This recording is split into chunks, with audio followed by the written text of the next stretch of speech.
السلام عليكم ورحمة الله وبركاته، ازيكم يا ملكات عاملين ايه؟ يا رب تكونوا بأحسن صحة وأفضل حال. قبل ما نبدأ الفيديو طبعا لازم نسمي الله ونستعين بالله. اللهم صل وسلم وبارك على سيدنا محمد وعلى آله وصحبه وسلم تسليما كثيرا. طبعا لازم نصلي على النبي عشان البركة تحل في يومنا كده.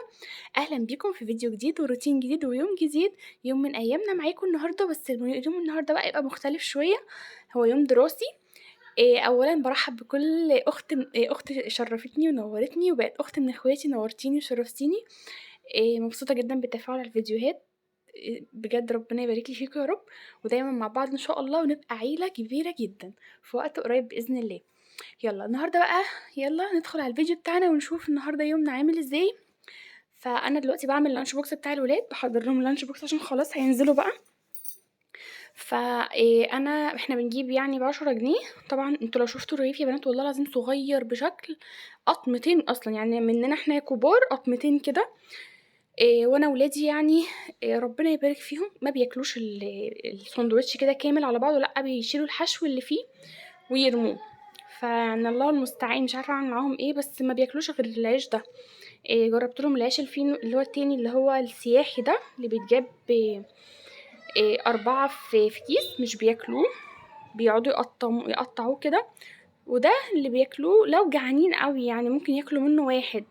إنما لو عادي يعني مش جعانين بيقعدوا بقى إيه زي ما أنا قُلت لكم كده بينقّوا الأكل، بينقّوا الحشو اللي فيه. طبعًا الاعتراف ده ريان، كانوا جايين من الحضانة جعانين جدًا، جدًا، جايين الساعة 15:00. فباقول له: "ورّيني ده عاملة لكم ساندوتشاتكم إيه ما بتاكلوش؟" قال لي: "يا مامي بُصّي إحنا بناكل الحاجات اللي جوّه الساندوتش وبنرمي الباقي في الباسكت." قُلت له: "الباقي ده اللي هو إيه العيش؟" قال لي: "آه." طبعًا زعلت منه وعاقبته في اليوم ده، علشان طبعًا يتعوّد إن نعمة ربنا لازم نحافظ عليها، عشان أنتم عارفين إن التعليم في الصغر كالنقش على الحجر. فلازم تعرّفي كده طفلِك لو غلط في حاجة زي كده نعمة ربنا ما حافظش عليها، يبقى خلاص أنت محروم بقى من أي حاجة أنت بتحبها. فأنا في اليوم ده حرمت من ألعاب، قُلت لأ ما فيش ألعاب بقى خلاص. وكان كمان عايز تليفون، أنا بادّيه له ممكن نُص ساعة والّا حاجة في اليوم بس مش أكتر من كده. فبرضه قُلت لأ ما فيش تليفون كمان. ولو عرفت إن أنت رميت ساندوتشاتك تاني يا ريان هيبقى في عقاب أكبر بقى، اللي هو إيه هنحرم بقى من الألعاب كمان، مش هنجيب ألعاب. وكمان ما إحنا بنودّيه kids area يعني بنودّيهم في يوم أجازة باباهم. قُلت كمان ما فيش kids area مش هنودّيكم بقى مراجيح ولا حاجة.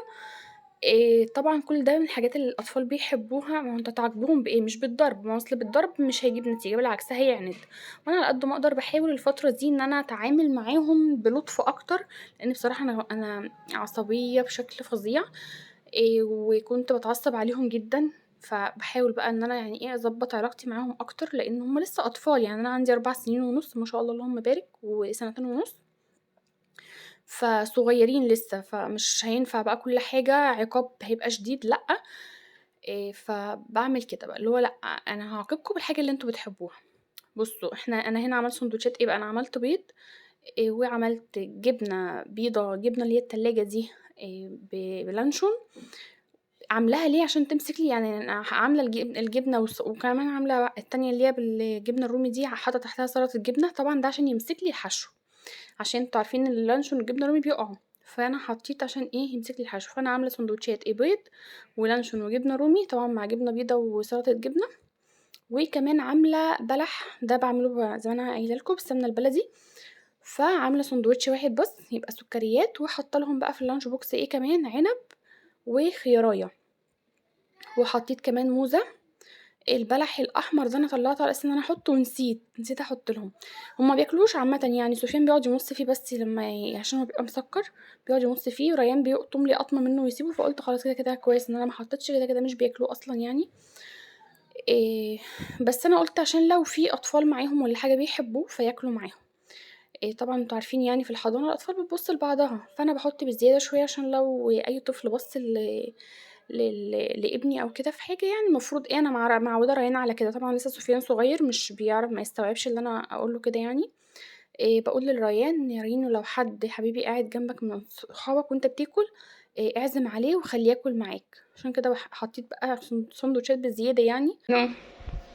روحي مامي يالّا اصحى، يالّا يا رينو،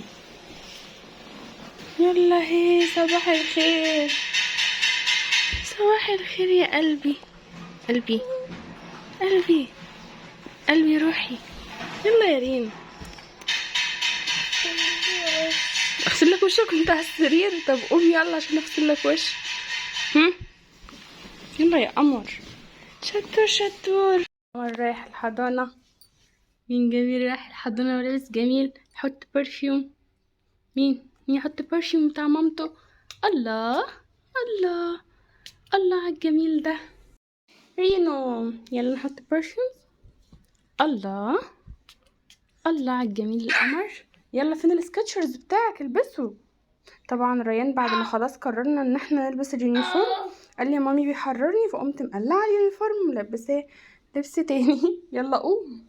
يلا السكتشرز فين؟ اهو صورتك اهو. صوفي صباحو صباحو. الشنط هناك اهي مستنياهم والسكتشرز هناك اهو. يلا ريم السكتشرز اهو.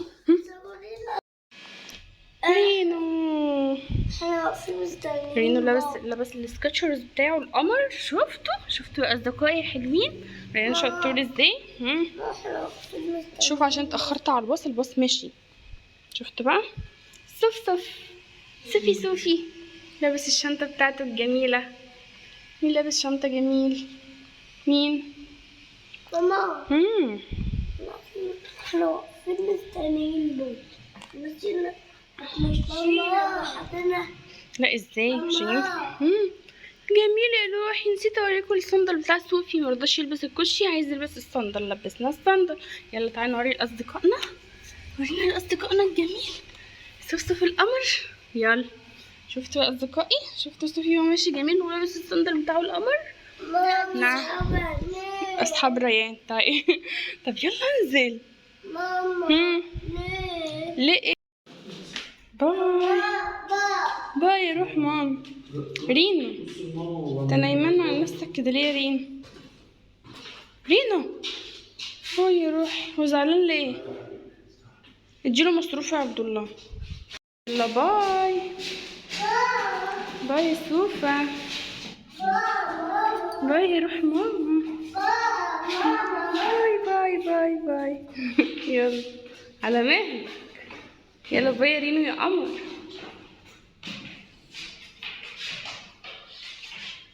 دلوقتي بقى ايه الولاد نزلوا راحوا الحمد لله الحضانة. نروح بقى نفتح الشباك عشان نهوي الأوضة بتاعتهم.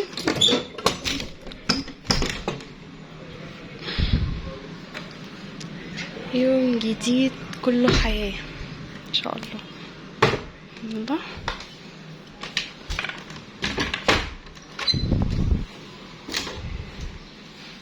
انا رافعه الستاره.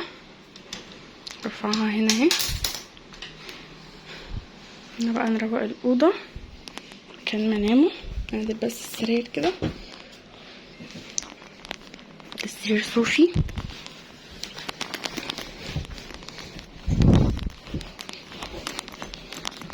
الأوضة الحمد لله نظيفة. بدايتها نظيفة. كنت مسحة بالليل هدوم الولاد ده قلعوه. طبعا ده اليونيفورم هنعينه بقى ملوش لازمة. ريان مرضاش يلبسه. ده طقم سفيان هنعينه. احطه في الغسيل بقى. هنغسل النهاردة ان شاء الله. يلا ده بتاع سفيان بتاع ريان. هنعين اليونيفورم ملوش لازمة. المخدة اهي. نعدل بقى سرير ريان كمان. بس سرير ريان كمان اتعدل. اركن مروحة كده على جنب. خلاص الأوضة اهي نطفت مفيهاش حاجة. بس محتاجة ان انا اعدل السريرين بتوع الولاد والحمد لله كده خلاص الدنيا نظيفة. نطلع بقى نشوف الولاد. طبعا النهارده اتأخروا جدا على الباص. قعدوا يعذبوني على ما صحيوا فباباهم هو اللي قال هيوديهم بقى وخلاص. سكتوا. افتح بقى النجيلة بتاعتنا الجميلة. شوفوا المغسولة. الولاد مشيوا. شفتوا طاروا الموتوسيكل. اللهم اني استودعك اولادي وزوجي وكل من احب يا رب. تركتهم في ودائع الله. ربنا يحميهم ويحفظهم يا رب. دي الستاره هي بنات شفتوا نشراها خلاص، المفروض بقى تتعلق النهارده اما جوزي يجي بالليل يعلقها، لاني طبعا مش هخاطر المخاطره بتاعت المره اللي فاتت دي ان انا اتشعلق كده. انا بالله كنت مرعوبه واقفه كده، عارفين وانا حاسه ان انا دخت مرتين، بابا كان واقف معايا فدخت جدا. شفتوا اللهم بارك نضيفه ازاي، بجد اختراع تحفه تحفه تحفه النجيله دي. يلا بقى ندخل، المفروض ان انا كده هفطر واخد الفيتامينز بتاعتي. فعلا ده غسيل كنت غسلاه ولماه، عايزه بقى اطبقه بس كده. الريسبشن نظيف تمام. بصوا دي الرخامه دي يوم الترابيزه، اقصد الترابيزه دي يوم عيد ميلاد الولاد اتكسرت، الرخامه بتاعتها وقعت اتكسرت. انا منزلتش معاكم عيد الميلاد، ممكن انزله وممكن يبقى لا، يعني على حسب. فركنا طبعا الترابيزه. طبعا ده السجاد، ده السجاد اهو جاي من دراي كلين، جبناه من المغسله الحمد لله نظيف. استنيه بس الدنيا ايه تسقع شويه ان شاء الله ونفرشه. يلا بقى عين الحاجه بتاعه التلاجة والفاكهه. عين بقى نجيب بقى حاجه ونمسح الرخامه. خلاص الدنيا نظيفه. دي كوبايات كنا شاربين فيها عصير بالليل. دي الطاسه مكان البيض. نعين بقى السمنه ونعين الحاجه بتاعتنا دي. نعين الفلفل الاسود مكانه. بس كده الدنيا زي الفل الحمد لله. نعين بقى الفاكهه دي ونعين حاجات التلاجة دي الجبن وكده. بس كده. وهنا المصحف بتاعي برياض الصالحين، بحب اقرا فيه تسريحه الحمد لله. انا شايله المفارش على فكره عشان وانا بغسلها اخر مره اتقطعت، ولما اجيب تاني بقى ان شاء الله السرير هعدله وخلاص كده. دي شنطه السفر بتاعتنا معناهاش لسه، عايزه ابقى عينها. الدنيا نظيفه الحمد لله. يلا بينا شوف بقى باقي يومنا هيمشي ازاي. طبعا شلت كل حاجه من على الرخام وخلاص عينتهم تمام. الدنيا بقت زي الفل ونظيفه اهي. يلا بينا نشوف باقي اليوم هيمشي ازاي. انا كنت محتاره يا ملكات اعمل اكل ايه النهارده، فقلت ايه بدل ما احتار انا هطلع سمك. كان عندي سمك مكرل، قلت بقى هعمله سنجاري، احنا بنحبه خالص إيه والولاد بيحبوه يعني الحمد لله. يعتبر النوع السمك الوحيد اللي بيحبوا ياكلوه. إيه مش مشكله أنا بالنسبه لي ان هم ياكلوه حيف كده من غير رز وحاجه يعني، بس إيه بيبقى فيه كل العناصر الغذائيه بالنسبه لي، لان انا بحط لهم طبعا سلطه وبحاول اكلها لهم. فعملت ايه بقى، انا كنت بعمل رز صياديه، اللي هو البني، الرز بتاعنا البني ده. عملت ايه، شوحت البصلايه لما قربت تغمق معايا نزلت عليها بميه وسبتها تغلي. يعني انا دلوقتي سايبه الميه تغلي في البصلايه عشان لونها ايه يديني اللون البني الحلو ده، واول ما تغلي غلوتين كده هسقط الرز فيها. هنا عملت ايه، قطعت بقى الطماطم. إيه ما كانش عندي غير الخيارية دي، كنت لسه عايزه انزل ونزلت يعني في اليوم ده نزلت السوق بقى بالليل. إيه انا وجوزي وكده رحنا بقى جبت الحاجه اللي كانت ناقصه محتاجاها وكده في الخضار. فالمفروض ان انا بعمل دلوقتي عملت السلطه، بحط ايه بقى، عملت البصله وحطيت عليه ليمونه وخل، معلقه خل كده وليمونه، وحطيت فلفل اسود، وكمان اللي هي البهارات بتاعت بهارات الشيم دي بتاعت المأكولات البحريه. وكمان حطيت كمون طبعا وبابريكا. وهنا بتاع بحط شبت طبعا السمك السنجاري بيحب الشبت جدا، حلو جدا، واصلا ريحته بتبقى فظيعه في الفرن كده وانت حاطه شبت كتير. فانا اصلا كنت العلبه دي بوريكم ان انا كنت مقطعاها. بصوا بقطع، بجيب الخضرة المحشي دي بقطعها، يعني مثلا علبة الشبت لوحدها، علبة البقدونس لوحدها، الكزبرة لوحدها ده لو انا احتاجت كل حاجة لوحدها، وعلبة تالتة بقى رابعة خالص بقى فيها ايه بهارات البتاع ده الخضار ده المشكل على بعضه مقطعاه كده. فبحطه بصراحة بحتاجه كتير خالص، وقت ما بحتاج ما بحتسش بقى. طبعا انتوا عارفين ان الخضرة عمرها قصير ما بتقعدش حاجة. فانا عشان كده اول ما بجيبها على طول طبعا بغسلها واجففها، وطبعا بكون معقماها بخل، حاطه نقعها في خل شويه يعني، واقوم شايلاها لما تتجفف في مجففه الخضار، بقوم مقطعاها وعيناها في العلب زي ما قلت لكم كده عشان وقت ما احتاجها بلاقيها موجوده. فعملت خلاص هنا قسمت بقى السلطه اللي في طبق البايركس ده، دي اللي انا هحشي بيها السمك، والسلطه التانية دي اللي هي بتاعتنا هناكلها، لان التانية حاطه فيها خيار، طبعا بتاعت السمك مش حاطه فيها خيار، حاطه فيها طماطم بس وشبت وبصل، وطبعا لو في جزر هيبقى حلو جدا جدا جدا، بيدي تسكيره حلوه قوي، بس كان عندي جزر ما كانش موجود، كان خلصان. وفلفل كمان اخضر، ما بحبش بصراحه احط فلفل اخضر في السلطه فما حطيتش.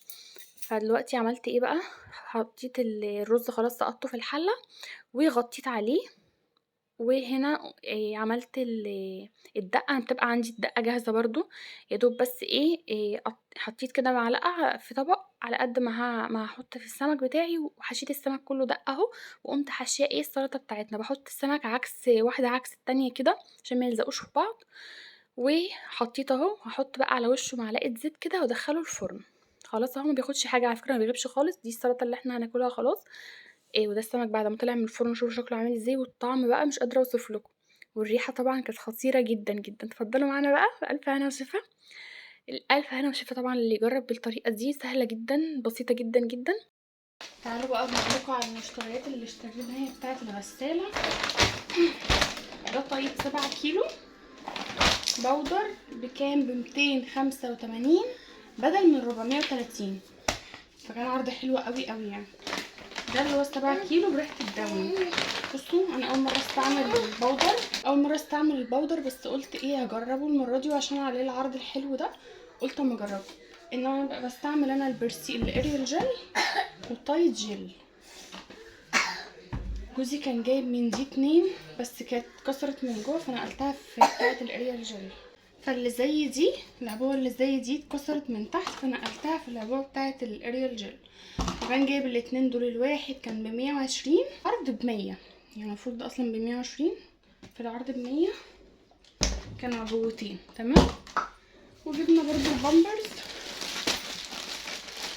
هو انا بلبس مقاس 5، بلبس سفيان مقاس 5 وقت النوم، بس لاني المفروض ان انا قلعت البامبرز الفتره دي، بلبسه وقت النوم، فانا بلبسه مقاس 5، بس المقاس 5 كان ب400 وحاجه، وفي حين بقى ان مقاس 6 كان ب275 بدل من 370، فبرضو عرض حلو، فقلت خلاص اجربه. وكده كده هو ولد وبيحب المفروض يعني نلبس الحاجه فيها براح شويه، فقلت اجرب مقاس 6 المره دي. فده كان بكام، ب275. بس دي بقى من الحاجات اللي جبتها النهارده، وهجرب معاكم شويه الباودر ده. انا بصراحه بحب استعمل الجل، ما بحبش استعمل الباودر في الغساله عشان الترسبات بتاعه الاريال وكده، او الباودر عموما الترسبات بتاعته بتبقى مش حلوه، فهجربه المره دي بما ان العرض كان حلو عليه كده. وهنا بقى كان عندي شويه هدوم كده الالوان، يعني كنت نقضاهم كده لوحدهم وغسلتهم، وطبعا الهدوم البيضه بنقعها، انتوا عارفين بغسلها في الغساله العاديه عشان محتاجه دعك اكتر، فبنقعها قبلها بيوم في ميه سخنه. المهم بقى ان النهارده الروتين بتاعنا كده خلص، يا رب يكون عجبكم واستمتعتوا معايا، وكمان خدتوا افكار من اللانش بوكس. بس كده، يا رب يكون الفيديو عجبكم، متنسوش ارائكم في الكومنتات، محتاجه اعرف ارائكم بجد، واللايك يا بنات. وبس كده، مع السلامه.